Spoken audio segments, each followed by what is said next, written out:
Hey, deserving listeners, Love is Blind. My name is Dr. Kirk Honda. I'm a therapist and a professor. If in the comment section below you are going to spoil anything beyond what I'm watching right now, you want to bury the spoiler so that I don't see it, or people who haven't seen up to that point, it won't be spoiled for them as well. Let's watch. I do want to apologize for making you cry that one night, and me saying hey, I want to get out of here early and just process or let you process. Okay, good. Yeah, that's great. It's right out of the gate. So he's been thinking about this. Other cast members could learn a thing or two from Mike. And I'll give him double points if he can explain maybe why it happened, right? If he's I tend to do that. I tend to run when I'm scared or I'm hurt or I'm worried or I was freaking out. So let's see what he says. I didn't think that you were going to get upset. No, that was not my it's fine. intention. I get it. I think I was hoping for more in that moment. Stay there with me, That's fair. That's fair. Because what are you going to do? In the real life, walk away? I know, I wouldn't, right? Yeah, good. So Megan, being her way, she is honest and relatable, understandable to me anyway. And she's not being surface. She's not leaning into Mike. She's not being fake. She's saying, well, yeah, I didn't know. I didn't know what that meant. And it is completely rational for Megan to wonder if this is what Mike does. We don't know, but I would be surprised if that was an isolated event. I think he even basically said as much, that he would normally run. I don't know if it was in that scene, but it was a different one. And yeah, it had that look to it. It had a look of avoidant attachment, fear, response, get out of here. I can't know because I'm just watching a reality TV show, but if I were her friend, I would say, yeah, you should definitely take note of that and, at least take a guess, an educated guess that it probably would happen, maybe even in a stronger way, maybe even in a general way, not just in conflict or difficulty that he would, and they weren't really even fighting, but in a pinch that he just bounces, that he might bounce a lot earlier than that in other situations. And he might even just be generally bounced and distant because maybe that's his mode, right? I can't know, but he basically said it as much. And he is, so no double points for Mike because he's I would never do that. I don't do that in real life. And maybe he doesn't, but it would give double points from me, which who cares, if he were to say, here's why I did it. Here's what I was going through. It doesn't excuse it, but this is why he's doing it. He apologized, and that's great. He feels bad that he hurt her, and that was one of the first things he wanted to say. So, it's good. Yeah. I don't know. That's fair. If this is what you're doing in the pods. And that's why I regretted it after, and I was I felt dumb, and I regretted that moment. Yeah. Especially knowing that you were upset. Now, I will say, on the scale of transgressions in the pods, it wasn't horrific. And once she expressed her feelings, which was healthy for her to do, he stayed, right? At least for a while. And he had empathy, he cared. So, it wasn't the end of the world. But yeah. For you. Oh, God. No, this is... Perfect. It's perfect. Yeah. No, it's...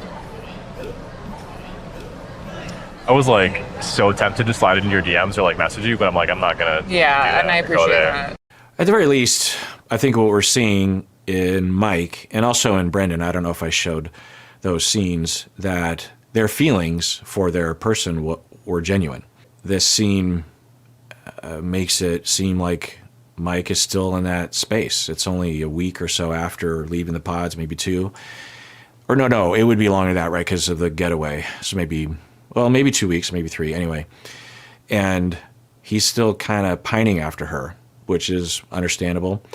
Brendan was still pining after Annie. I don't know if I showed it, but someone was talking to Brendan. Maybe it was Jordan, I'm not sure. And they were telling Brendan that, oh, you and Annie don't have the same vibe. Nick and Annie have a very similar vibe, and I don't think things would have worked out between you and Annie. And Brandon said, I don't know. I knew her in the pods, and it felt like we were in love, or we were vibing, or we were made for each other. So at the very least, it helps us to feel like the show is real. It's sad for Mike and Brendan, but you know, life has its thing. You know, who's going to write all the poems and love songs if not the dumped? But yeah, that's probably also like the cocky side of me where I'm just like also trying. But that's also what scares me. Like, Yeah. that's what scared me. Like, because I'm used to dating the cocky, confident, blah, blah, blah. Not that Jordan's not confident, but like, Right. I would not use that term confident. It's narcissistic or defensively grandiose. That's what we call it when we're talking about the grandiosity of narcissism. It's defensive grandiosity, meaning that it's in defense of annihilation and worthlessness and inferiority and humiliation and being irrelevant and not loved. So the self will defend against that by coming across as superior, convincing themselves that they're superior and therefore worthy of at least a sort of attention. But the narcissistic person knows that they're not getting attention for who they really are. They're getting attention for what they're putting out there. They'll take it because otherwise they believe they won't get anything, but they know that it's not real. It's not really acknowledging who they are. I'm not saying anything about Mike, I don't know. But what she is observing, which is accurate, which is wise to wonder, it's just like, yeah, you came across as cocky and confident, and I've been there, done that, and I've learned that that isn't really for me. And often in popular culture, the narrative is that these are fuckboys or they're narcissists or they're privileged or something. You know, they wake up in the morning and they're just like, I've got it all and I'm going to use women. And do those people exist? Sure. But it's typically not the case I think it certainly isn't the case with Mike. At least doesn't seem that way to me. These are very rare individuals that will engage in that kind of predatory behavior. So what's happening is that due to what they went through growing up, and also by internalization of toxic masculinity, of what they're supposed to be, right? There's countless examples in our culture and messaging and rewarding for men to be cocky and sure of themselves when they're not necessarily sure of themselves, to never be vulnerable, to never ask for help, to never cry, to always be on top of things, to be alpha, all this kind of bullshit. And so they got it coming and going. They've got their own traumas that they're defending against, and they have all these messages. So it's no wonder that there's a lot of people like that, right? travel and financially and all the things, like, there was that chemistry, and we are very similar, and I think we would fit very well together. I love that. They always do this. They always edit to ramp up the drama. I'm quite positive that they edited out the second part of that sentence that Megan probably said. We even saw her kind of from behind nodding her head as if she were saying something, but there was silence. And I'm guessing she said something like, but I love Jordan and I'm into him, and I know I made the right choice. They're editing all that out and making it seem like she's longing for Mike or she's unsure in her mind. I don't think that's true at all. It's possible, but I didn't show this, but Megan earlier was in a one-on-one interview at this party, and she's like, yeah, sure, there's chemistry there because, that's natural. And then they just edited out what she said after that, which I'm quite sure, because she seems really into Jordan and has been since the pods. So I don't appreciate that kind of editing. Do you think you made a mistake? No? I'm talking to my friends. Now, that didn't look edited. It looked like she was genuine. Now, could they have added a couple seconds in there? Sure. But she did look like she was kind of thinking about things. Who knows what that means exactly? She could be wondering if it was a mistake to not choose Mike. She could wonder if it was a mistake to choose anybody. But yeah, it was. Well, let's rewind that. Do you think you made a mistake? No, No. I'm. Yeah, that didn't look edited, at least very much. And there was a hesitation there, or just a delay. I don't know. Talking to my friends, like he's meeting my family, and Yeah. they're like, "This is the guy you fucking marry." Like, again, like I'm not saying No, it. no, and I fully, I'm fully support. Oh, so Megan might be honestly still wrestling and expressing that with Mike, at least to some extent, that Jordan and her are so different. And it would be absolutely fine for her also to be understanding the weight of being a stepmom and what all that means, and having to have, because if she marries Jordan, she's marrying into the family. She's marrying into being a stepmom and the child. She's marrying into the mom of the child, because they are all going to be in each other's lives.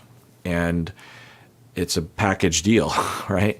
So maybe it's that. I haven't heard anything along those lines, but if there's any hesitation, I'm guessing it has to do with how different they are in terms of career and money and glitz and glamour. I didn't show the scenes, but they looked at a house.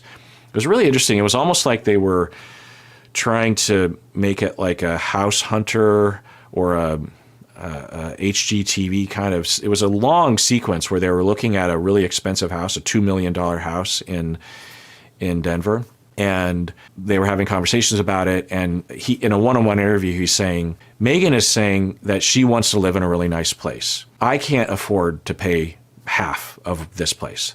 So if we buy it, it'll be her buying it. And she says she's willing to pay for all of it because she wants that kind of stuff. And he's, Jordan's saying, I don't want to stand in her way, but I also don't feel great about being the moocher, right? He's like, I don't want to mooch. He's saying that Megan is not calling him a mooch, but he doesn't feel good about it. And it's also culturally out of his wheelhouse. He seems to be saying that he hasn't grown up in that kind of environment. He isn't familiar with those kinds of extravagances, right? Even if he did make money, he probably wouldn't want to spend it on that lavish of a home, right? And that disconnect between Megan and Jordan, I think, is maybe why she's hesitating. I don't know. If you were in a different scenario and you weren't like engaged, like sure, but I'm in it. you're in it. Honestly, Okay. yeah. Okay. I'm happy for you. Okay. You guys getting married? Yeah. Yeah. Okay, so yeah, that's the way it looks. And she didn't hesitate there.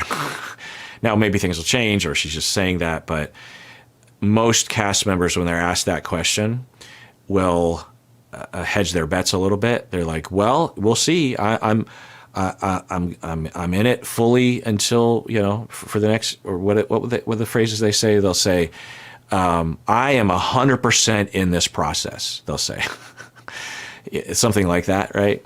Or I am absolutely sure I want to go to the altar with this person. And when you hear that, you're like, oh, but then you think about, wait. And yeah, if someone is on the fence kind of and they don't want to get into it, then it's fine. But she didn't do that. She's like, yep, I'm getting married. And I don't know if I showed this, but she was talking about having talked off camera with friends and family about her questions, right? Which would make total sense, that it's just like, even if she were 110%, it would be very wise for her to talk with a lot of people because there's not a lot of time. Now, I've said this before, that if this was me, I would be like, honey, let's not get married this quickly. I definitely want to marry you, but do we really have to get married next week? And the fact that production pays for it, it's not really that big of a deal. So let's pay for our own wedding and let's give it a year or two, like normal people.